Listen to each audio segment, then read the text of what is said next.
Clyde Prince. I'm a member of the Fort Griffin Memorial Regiment out of Fort Griffin, Texas.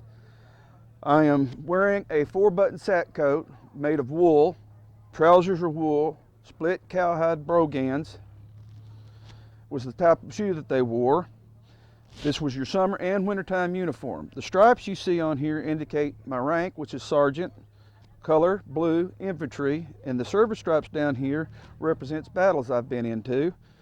Each one with the red stripe represents a wartime stripe, and the other one just for 3 years worth of service, a regular service stripe. The weapon that the infantry carried was an 1861 Springfield.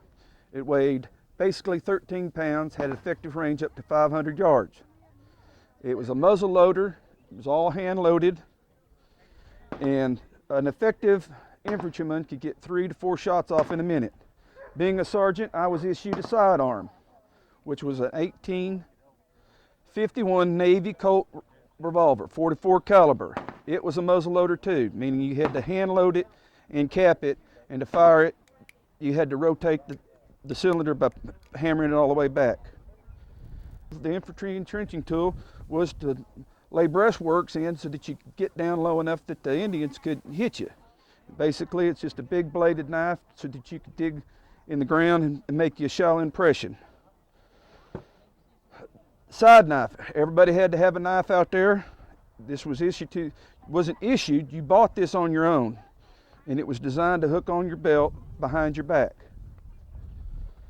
This was your coffee cup and your oven with your haversack.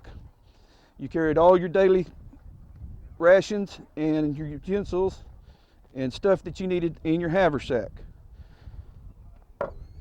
Canteen was a 2-quart canteen. You got 1 issue of water in the morning, and it had to last you to 7 o'clock the next morning when you got your next ration of water. This is your cartridge box. It's where you carried your rounds for your musket. This went over your shoulder with a nice breastplate in the center.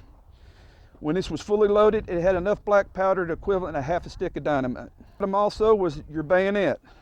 It fit on your gun.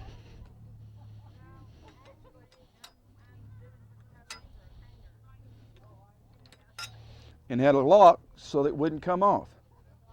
It was used in defense and hand-to-hand combat on your weapon. It was always, the rifle was left open, and it was fixed where you could still sight down the rifle and shoot, needed be. During the Indian Wars time period, the bayonet was basically useless because an Indian wouldn't let you get close enough to use it on him.